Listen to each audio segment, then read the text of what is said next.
हाजरीनो नाजरीन कराम, आप सबको मेरा सलाम।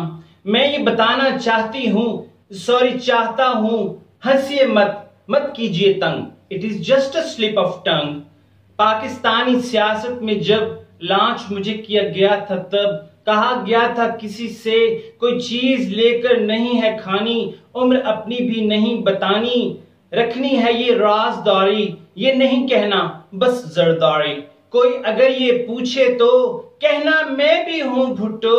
शुरू में मुझको कहा गया कि गज वज के बोलना है, मुंह को ज्यादा खोलना है, लेकिन फिर अवाम हंसता था, मुझ पर जुगते कसता था।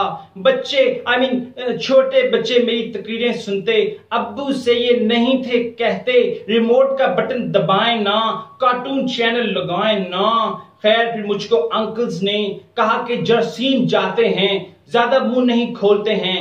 खैर छोड़िए इन बातों को, इन सारी कहानियों को। अब मैं इस तरफ आता हूं, अपना मकसद समझाता हूं।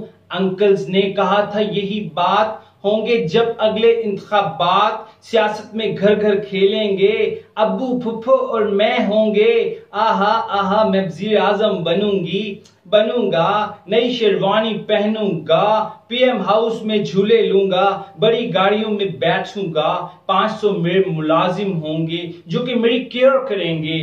सच्ची कितना मजा आएगा। लेकिन वज़ीर आज़म पाकिस्तान ने, इन अंकल इमरान खान ने वज़ीर आज़म हाउस में यूनिवर्सिटी बनाने की तरकीब है सोची, मेरी गाड़ियां भी हैं बेची, मुलाजमों की भी कर दी छुट्टी, और तो और वो भैंसे भी जिनका खालिस दूध को पी मेरी हड्डियों ने बड़ा था होना, पांव पे मैंने खड़ा था होना।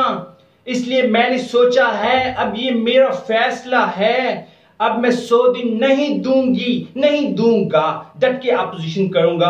अगर मैंने हुकूमत को ना गिराया, गाड़ियां भैंसे वापस ना लाया, तो मेरा नाम बिलावल भुट्टो नहीं। मुझको ना कहना वडेरा, कह दे ना कोई हारी है, बेशक कहना जरदारी है।